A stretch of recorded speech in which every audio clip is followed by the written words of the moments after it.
Good day, everyone. My name is Rebecca Lilly for the International Association for Energy Economics. It gives me great pleasure to welcome you to today's webinar entitled Scope 3 Emissions Data Quality and Machine Learning Prediction Accuracy. We are grateful to our moderator, Ivan Diaz-Rainey, and our distinguished panelist, Quinn Nguyen, for today's timely discussion. First, a little bit about the International Association for Energy Economics. We are the largest association specializing in the field of energy economics and provide a forum for the exchange of ideas, experience, and issues among professionals interested in the field. The organization produces 2 professional journals, a newsletter, and holds conferences and virtual presentations, along with a host of other products and services that you can find at our website at www.iaee.org. If you're not already a member of the association, we welcome you to join. A few housekeeping matters in regard to today's webinar before I hand things over to our moderator. First, this webinar is being recorded for those that cannot participate in today's live event. If you have questions for our panelists, please click the Q&A button at the bottom of the Zoom window and type your question. We've allocated time at the end of the session to read and answer them. And now I would like to introduce you to our moderator, Dr. Ivan Diaz-Rainey, Director of the Climate and Energy Finance Group and Associate Professor of Finance, University of Otago.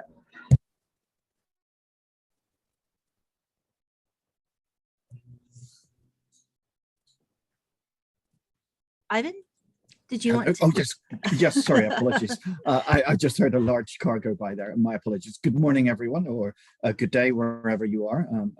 So thank you very much, Rebecca.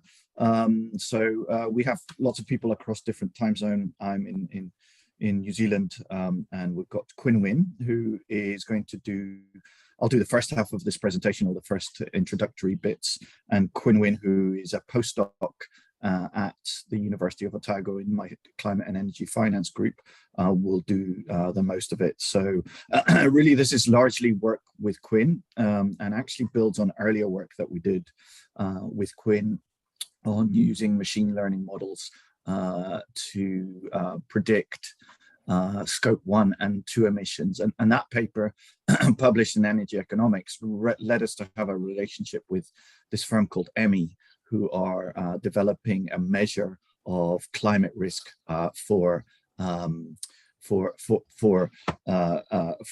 financial markets. And so from that relationship, we started a number of projects, including this one, looking at scope 3 emissions and data quality and machine learning predictions. So by way of context, EMI will use both our original scope 1 and 2 machine learning paper and this one into trying to fill the gaps. So, you know, investors are very interested in using machine learning, carbon footprints to understand transition risk in financial institutions. And what EMI has done is use our improved models to fill those data gaps, and actually they developed this thing called the carbon efficiency measure, which takes into a whole host of factors and even emissions pathways.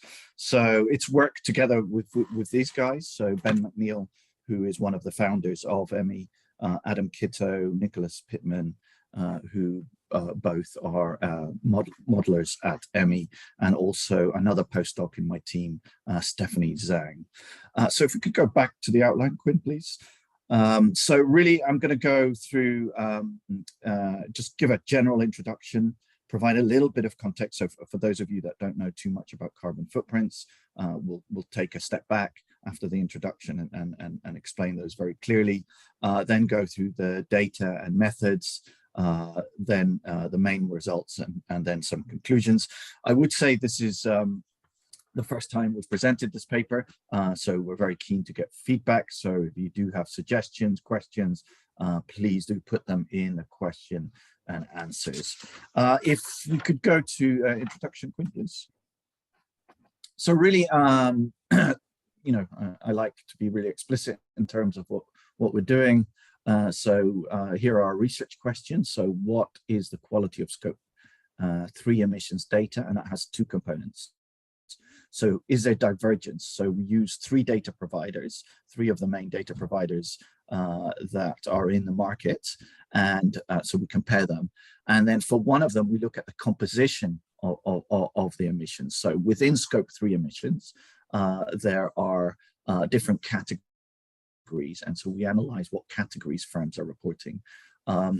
And then in the second part, we look at, can machine learning algorithms, methods be used to improve prediction accuracy of Scope 3 emissions disclosures. So, as I intimated, there's really investors have become incredibly interested in measuring climate risk. So generally, there's three types of climate risks that investors are focused on, building on Mark Carney's taxonomy. There's physical risk, there is transition risk, and then there's liability risk. And so transition risk is what we're looking at today, and we're looking at a subset. So there's carbon accounting protocol, which has Scope 1, Scope 2, and Scope 3. So we're looking predominantly at Scope 3 or only at Scope 3. And it's seen as the hardest, right? Because in a sense, it's a bit of a residual. It covers all value chain emissions. And so there's a lot of problems with Scope 3, not least issues of double counting. But even beyond that, there is no clear regulation of these disclosures. There could be clear guidance. Firms can choose which subcategories of Scope 3 emissions to report. And as you'll see, there's measurement divergence across different data sets. So, and critically, not all firms report Scope 3, and only sometimes some firms report parts of Scope 3. So there's a need to predict that. And I guess also it's probably useful to bring this back down to an energy audience. So really, most emissions will be energy-related emissions for these corporates. If we can move forward. So to give you a brief flavor of the results, so there's considerable divergence between third-party providers in terms of the report of the estimates that they give of Scope 3 emissions. So the three data sets that we look at in this paper are Refinitiv, Bloomberg, and ISS. And even so, the two that are closest are Refinitiv and Refinitiv Eikon and Bloomberg. But within those data sets, so usually these are just in principle taking the data that firms report either through CDP or through their disclosures directly. But so you would expect reported values to be highly identical, but they're only 68% identical in these two cases. And then we find a really large divergence between ISS and the other two data sets. And clearly ISS do some adjustment, as we'll see, and so 0% of them are identical. And so, when we started working with Emmy around this, the question was, well, where's the reality? What's the truth? What is the actual carbon footprint of the firm, be it Scope 1, Scope 2, or Scope 3? Which is the source of truth? And clearly, it may be a mirage, but we need to understand how these data sets differ.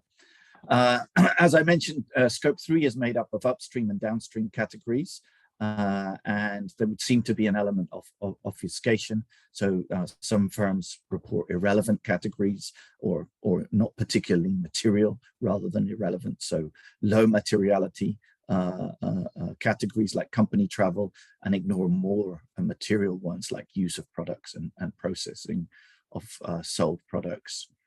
And so the machine learning algorithms result in improved accuracy of about up to 6%. That's using aggregate disclosures, so past disclosures to predict those of firms that haven't disclosed. But when we break it down, and I think it's 24 categories, in total, Quinn.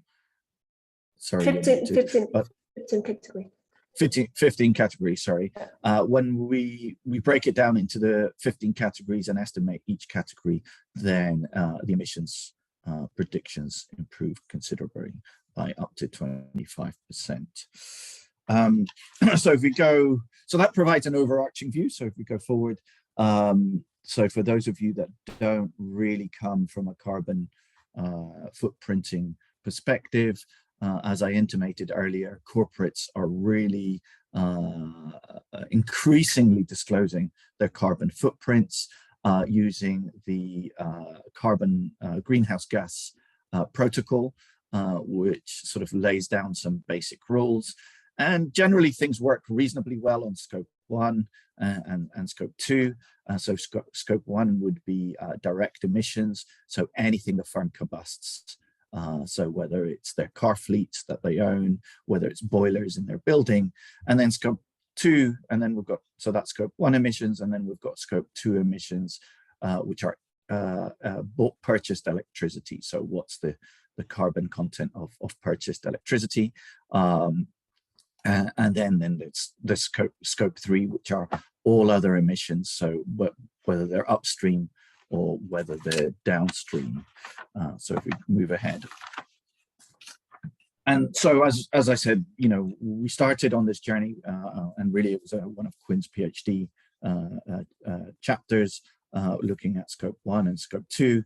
And we looked a little bit at scope 3, but you know, our primary focus in the original energy economics paper was on scope 1 and scope 2, and improving those where the data was better. But then this was a sort of follow-on project where we looked at scope 3. And so, you know, there's no regulation or little regulation. So in countries like New Zealand, we're moving towards mandatory climate risk reporting, and so the XRB is coming up with guidelines, as are we have recent SEC rules on how to do these disclosures, but there's also a need from, you know, GRI, SASB, IRR to have, you know, clear guidelines on how scope 3 is reported. So, you know, there is this, I guess, scramble to improve this data so that there is sort of greater reliability and greater comparability. And beyond that, we still know that only a limited number of firms report. So, which takes me to incomplete composition and activity exclusion. So firms can choose which of the categories they report. And so, you know, often they have discretions in terms of what they report. So they may be missing values. So the selection bias, cherry picking. And then, so if within scope 3, you report certain categories and not one firm, let's say, reports all 15 categories and another one just reports 5, then there's a serious comparability issue if you're trying to report scope 3 emissions of one firm that's reporting across all categories and one that's, let's say, just reporting across 5, and they're pretty similar firms in a similar sector. So take for instance oil and gas. And then there's sort of measurement divergence and reporting inconsistency. So different time, operational boundaries of the same category. So even within a category, there's devil to the detail. Reports different values across communication channels. So what a firm may report on its annual report versus what it reports to the carbon disclosure project may be different. And again, that may be around operational boundaries, or it just may, yeah, there may be various other reasons for it. And firms may update their reported emissions over time. So yeah, I think that covers everything, and I'll hand over to Quinn, unless you want to add anything on that part, Quinn. No, it's just all good. Yeah, so I will move on with the next session on data and meta. So just now, what Ivan mentioned, we start out with like three emission data sets, that is Refinitiv, Eikon, Bloomberg, and ISS. And so what we did is that we do a three-way matching of these three data sets using ISIN and then the fiscal, and the reporting year. And so with that, we have a data set of 6,725 firm and year observation between 2013 and 2019. That is like comparable between the three data sets. So on the right hand side, I am showing here the number of firm with scope 3 emission in between like ISS, Eikon, and Bloomberg. We can see that the number of observation in Eikon and Bloomberg is quite similar, and it's kind of like increased over time, and it is purely reported value. But then for ISS, what we have is we have a much larger number of observation, and this is merely because for ISS, they have their own model in which they will update the reported values as well as fill in the gap for the firm that actually do not report like scope 3 emission. And then that is the reason why we see that the number of observation in ISS is like double of that with Eikon and Bloomberg. So that is the data sets when we try to like understand the divergence. In terms of understand the composition between the three data sets, only Bloomberg, they provide a breakdown by category of scope 3 emission by 15 categories, as well as by a miscellaneous category called other. And so that is the reason why we just look at like Bloomberg data when we try to understand the composition of scope 3 emission. And so for this one, we have a standard like research time from 2010 to 2010 to 2019, and that is 11,000 firm year observation.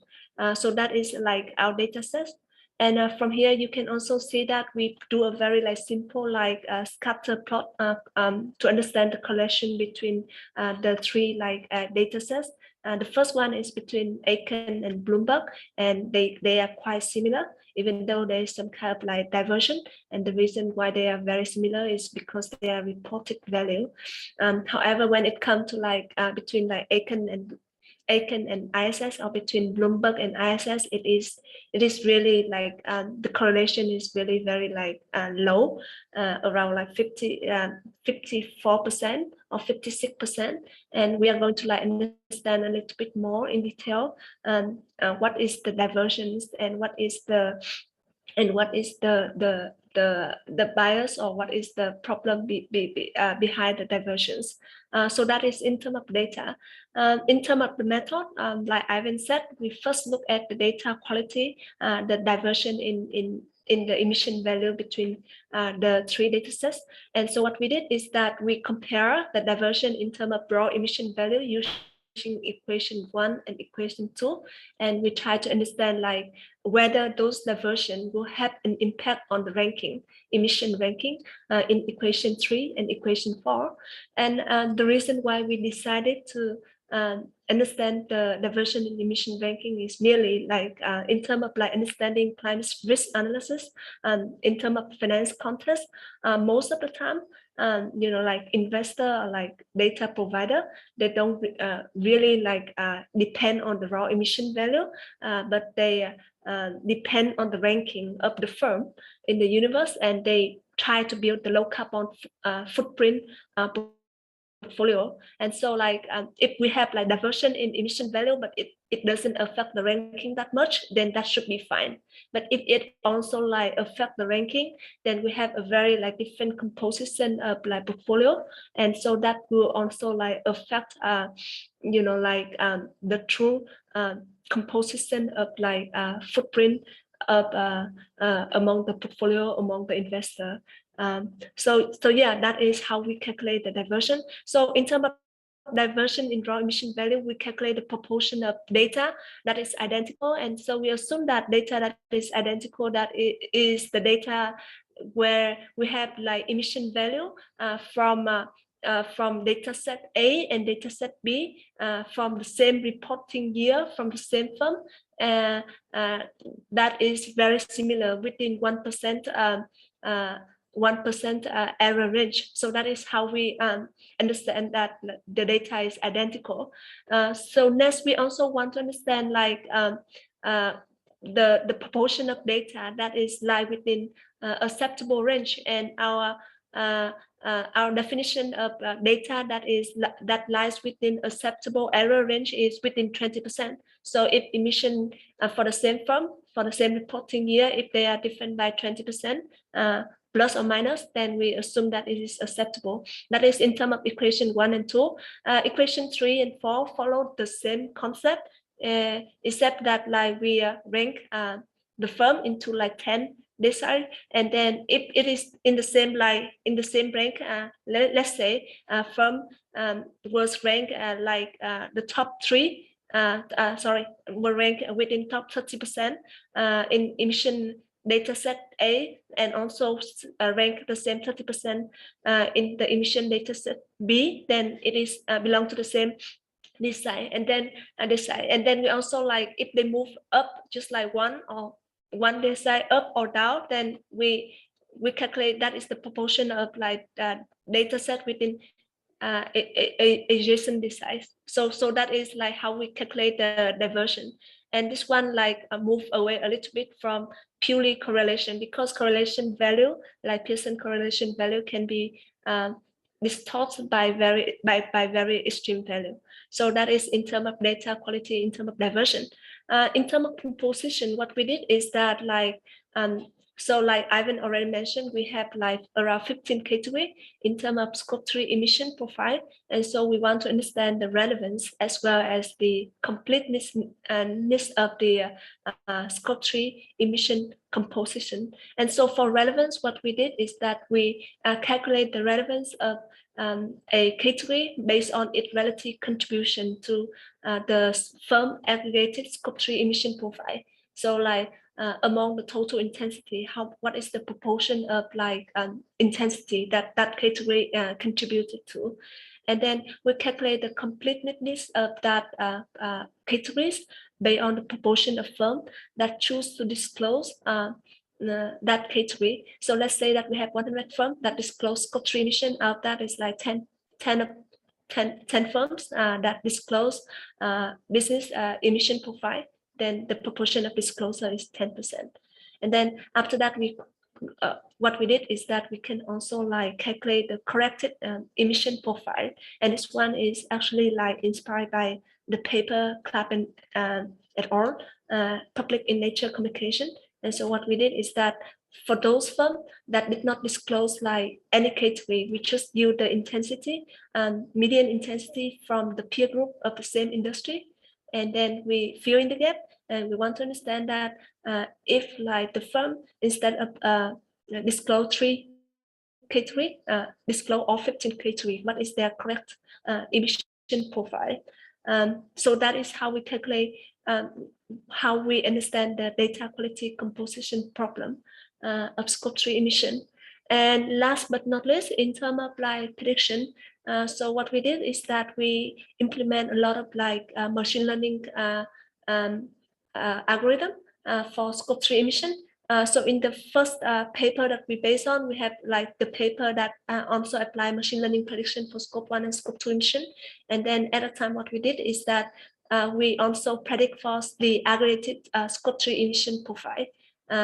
And it is also because at that time we haven't really deep dive into scope 3 emissions, so we really haven't really understand that how the problem of incomplete like composition of scope 3 emission can affect the machine learning prediction. So for this project, what we did is that we not only we predict for like the aggregated scope 3 emission, we also deep dive into 15 distinct category, and we want to understand that instead of like using the aggregated value, if we predict for each 15 category and then we sum it up, would that improve the prediction value?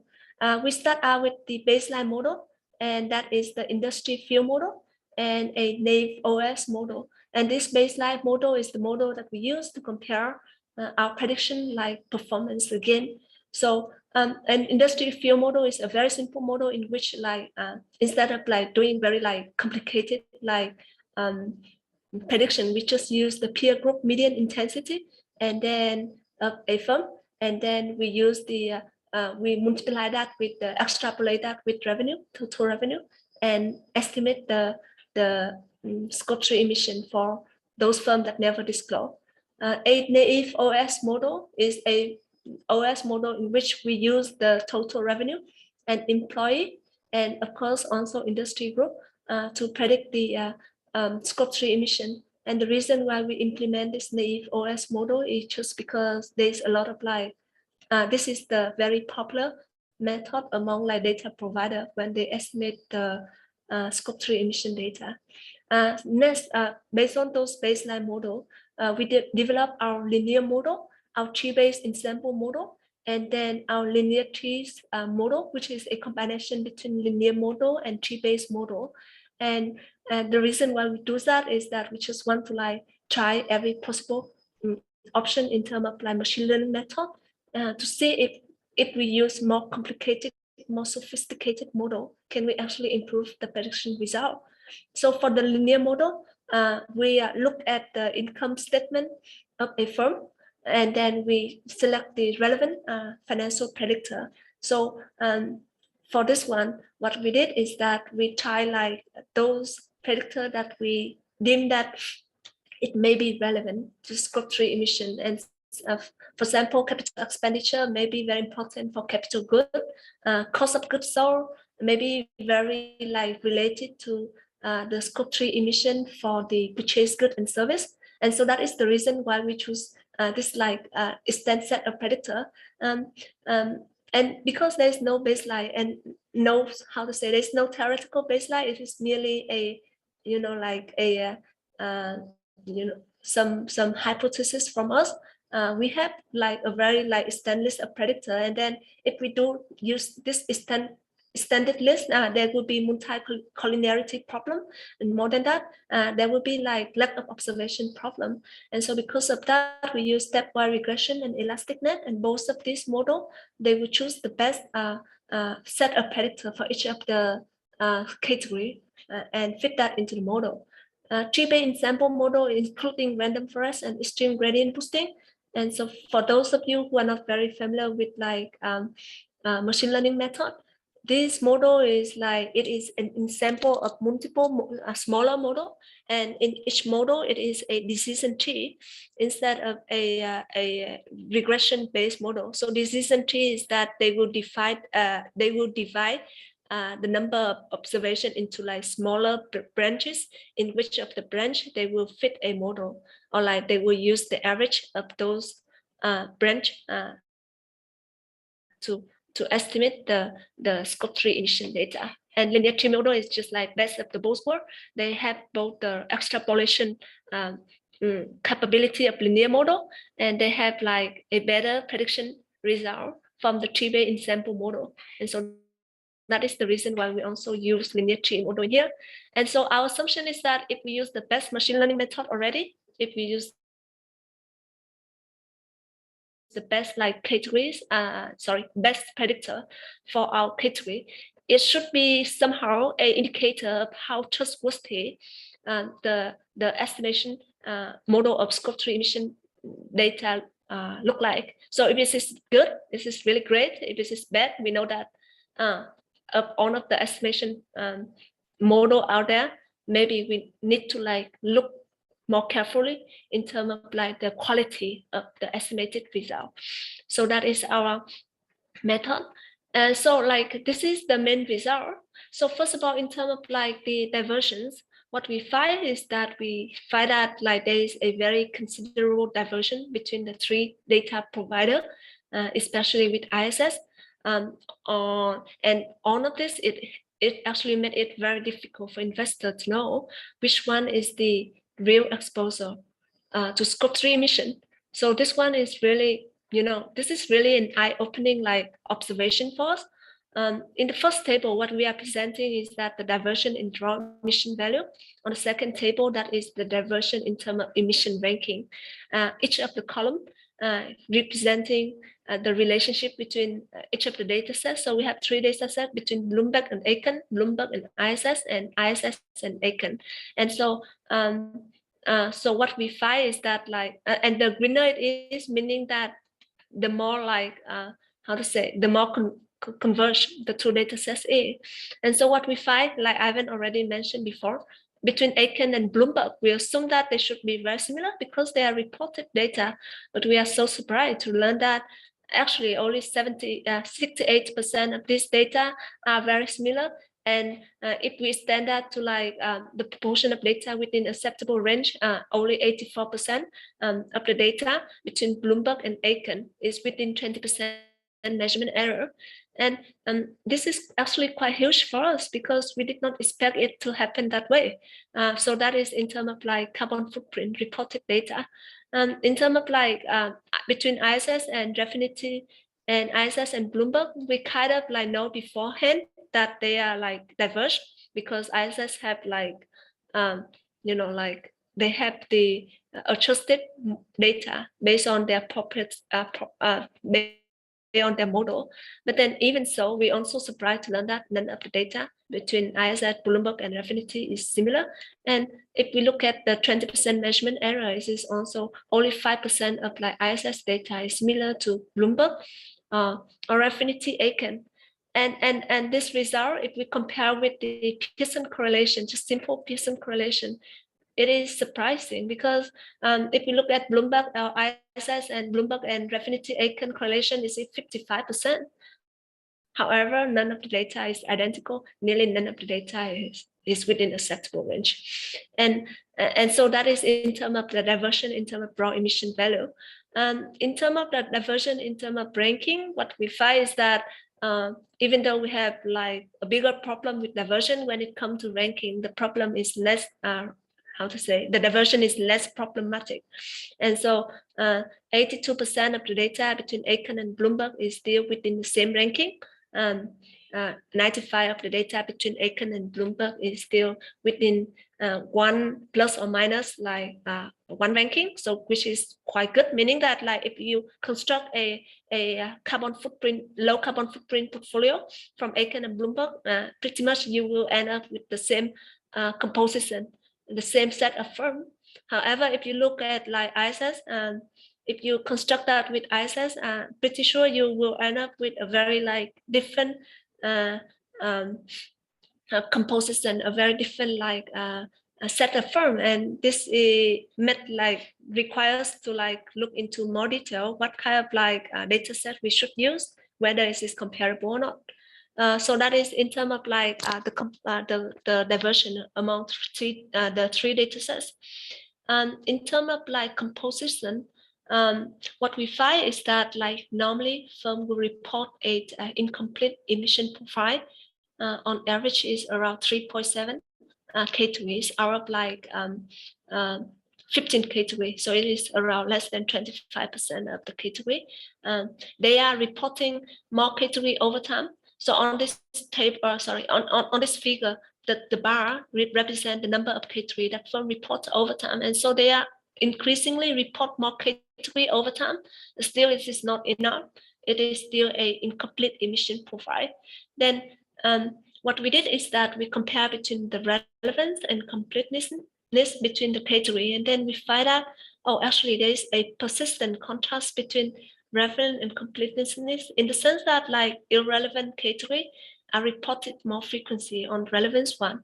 So on the left-hand side, one of the lines in here represent the proportion of disclosure, and so the one up here, that is the business travel emission, and up to 80% of the firm actually reported business travel emission. However, when it comes to the contribution of that emission profile, when it comes to the contribution of travel emission in the total emission profile, it is nearly like none. It contributes nothing to the total carbon intensity.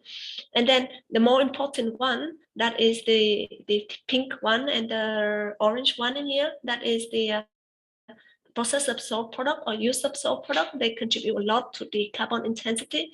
However, they are only like being reported around on here around 20% of the time that the firm decided to report Scope 3 emission. And so this problem, it persists over time.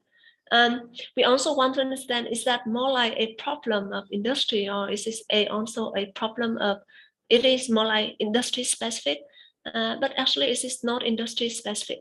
Now, if we look at like on the right hand side, if we look at the energy industry, in here, most of the emission profile come from the use of sold product and process of sold product.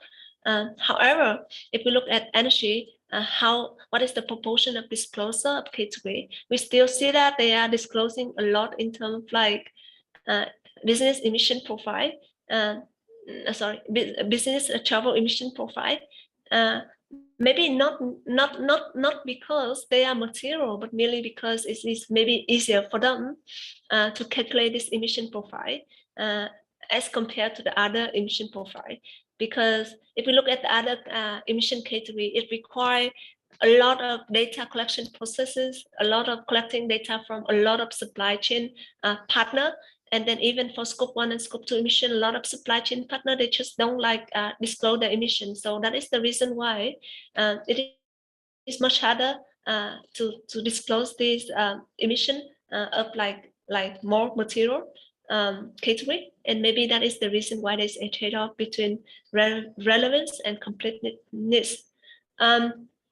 So in terms of machine learning algorithm, what we find is that machine learning algorithm, if we use more complicated, so sophisticated one, if we use a standard set of predictor, we can improve the prediction accuracy of scope 3 emission. However, it is not big enough. So on this table, what we are presenting is the mean absolute error of the out of sample prediction. And so meaning that like greener it is, the better it is, the better prediction accuracy it is. So each of the column representing a model, each of the row in here representing emission category. On panel A, it is scope 3 aggregated, and scope aggregated at a single value, and scope 3 aggregated from 15 smaller model from 15 category.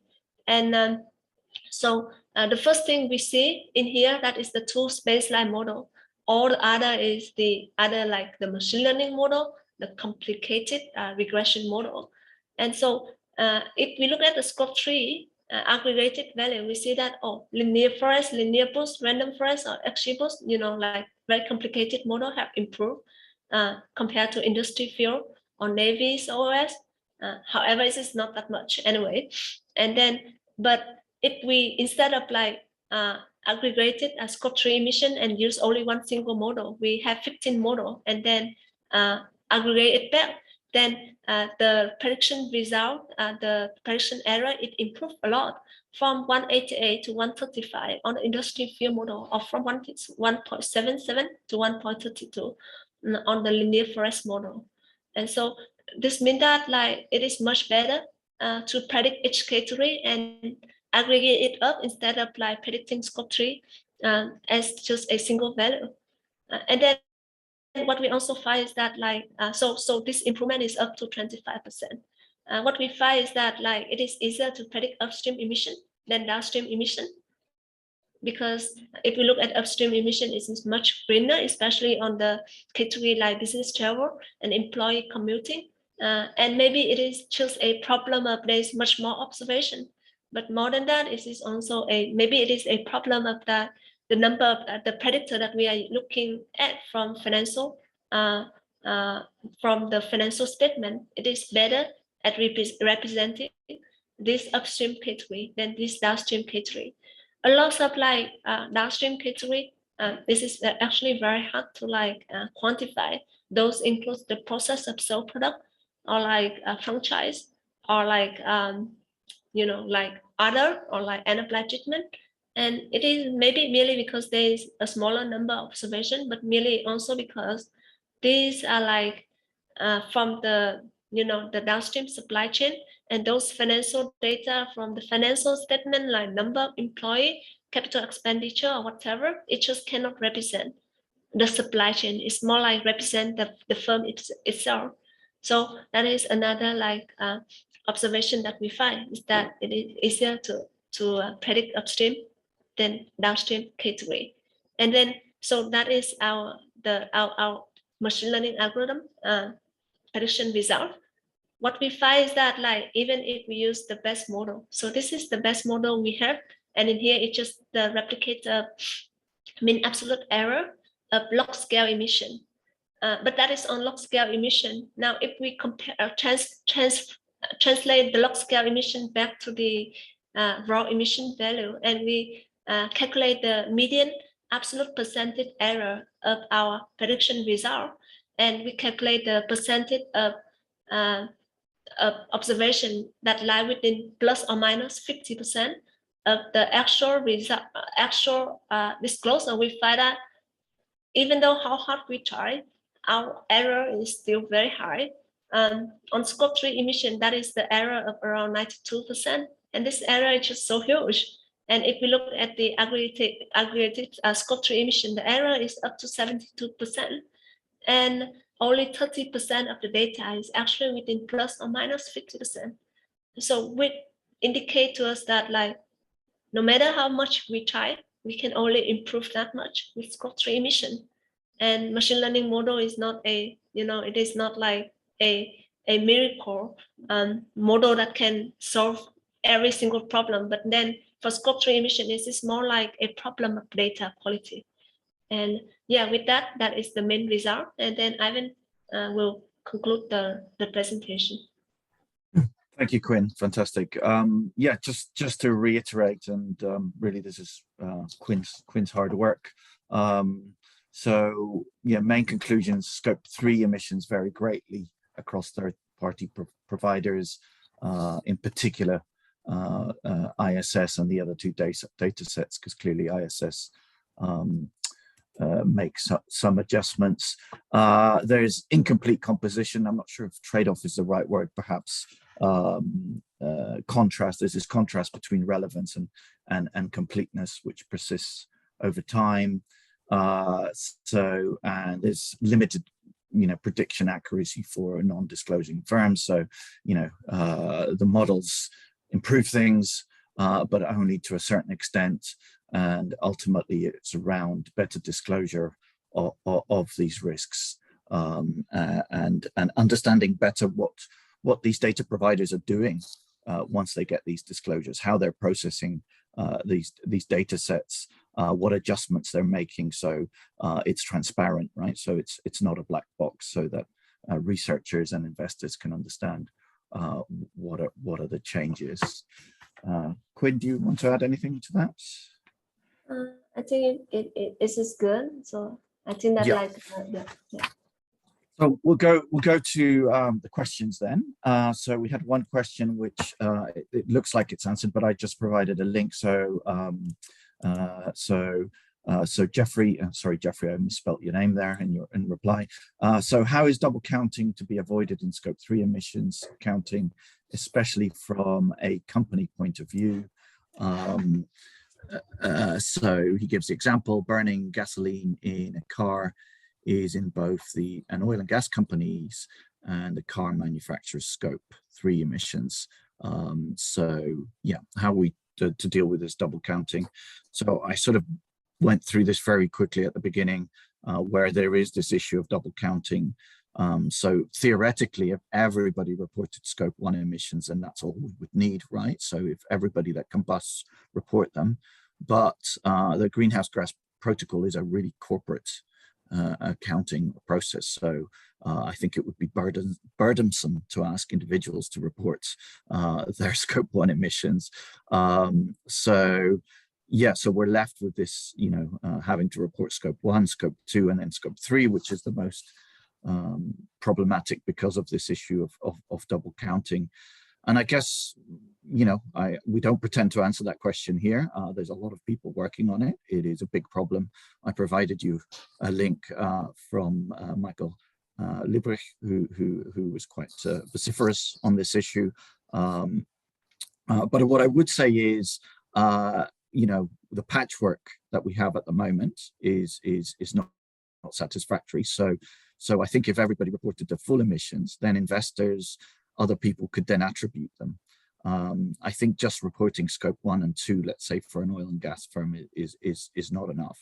And I think you see the consequences of things like that, where you end up with oil and gas firms reporting scope 1 and scope 2, and they end up in ESG top performing indices. So I don't think that's a solution. So I think I can think of Elon Musk's tweets related to Exxon being in a top 10 ESG firms recently. And that may be because they do very well on scope 1 and scope 2. And these firms have very strong incentives to cut scope 1 and scope 2. It's operational efficiency, right? So their impact is on scope 3. But as you said, right, how do you attribute it across oil and car manufacturers, those scope 3 emissions? That's a really good question, but we can't really begin to answer it unless firms are reporting all categories, and then other people can attribute them.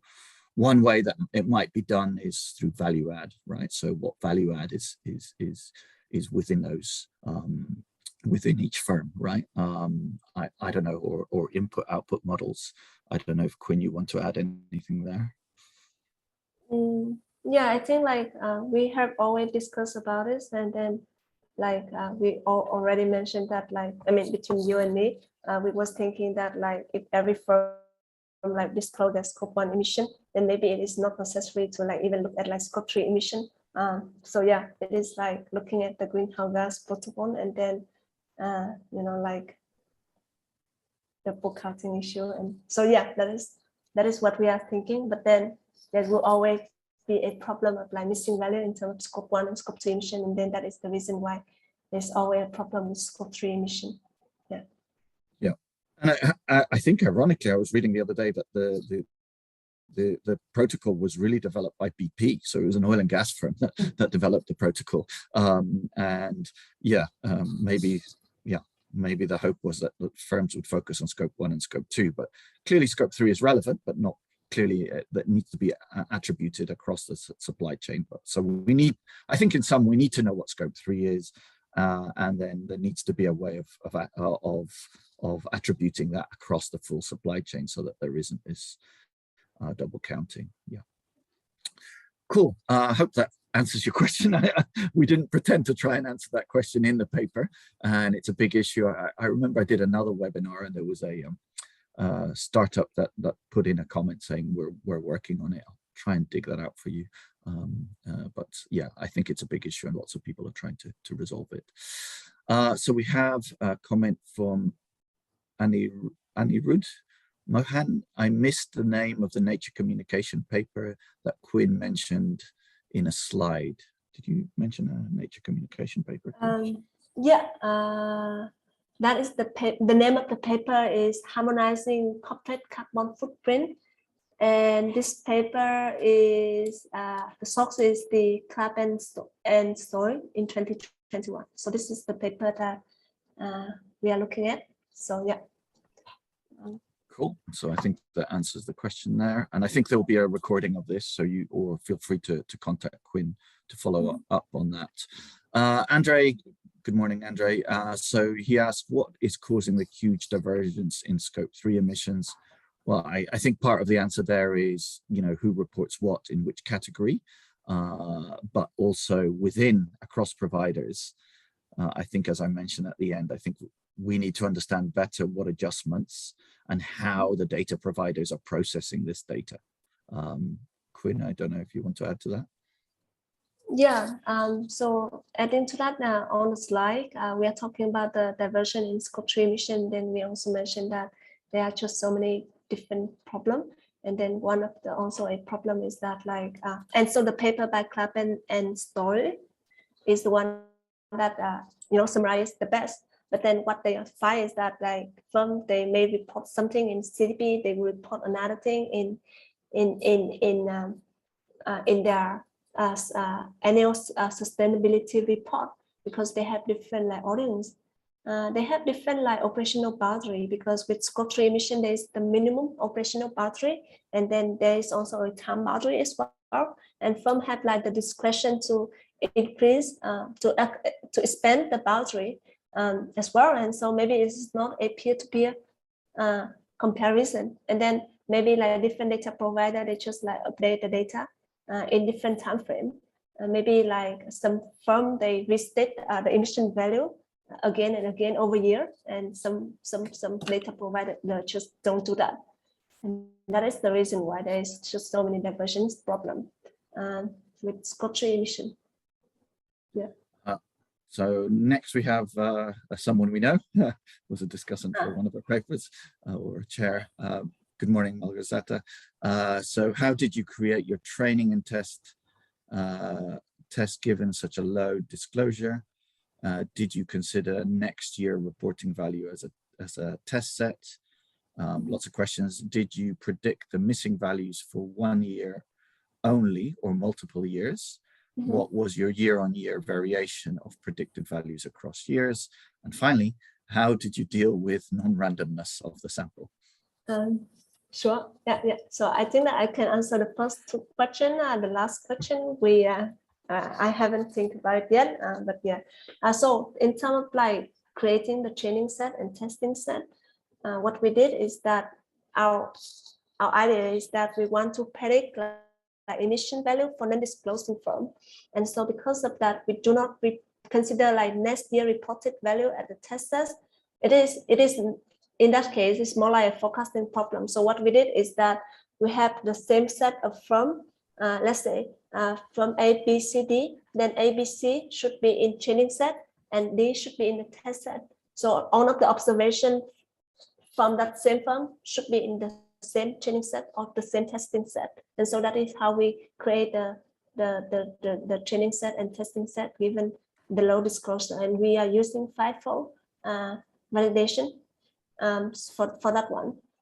So for next year reported value, it is more like a forecasting problem. So if a firm already reported the emission value in the past, it is always much easier for us to forecast it in the future.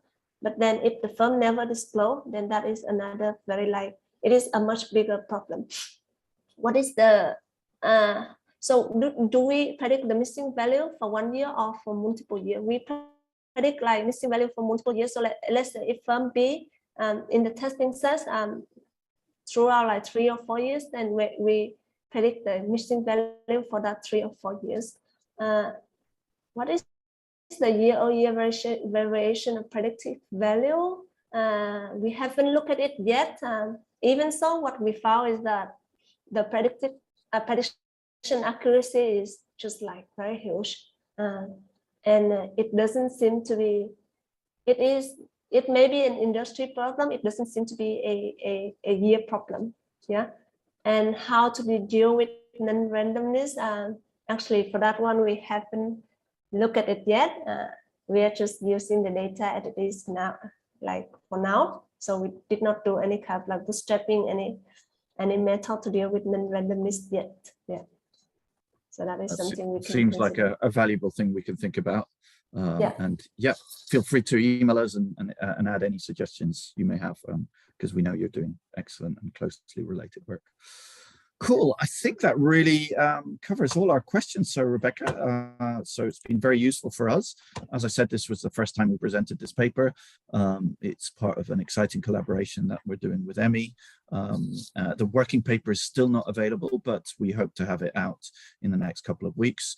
We hope it will come out as an IAE working paper, so we will be submitting it to IEA, International Association for Energy Economics. So we're polishing it up and having that first version out hopefully in the next couple of weeks. Well, thank you so much, both you, Ivan and Quinn. That was an outstanding webinar. This webinar will be available on our website for future download. If you're not already a member of IAEE, we encourage you to join by visiting www.iaee.org. We thank you for attending, and I officially close this webinar. Thank you.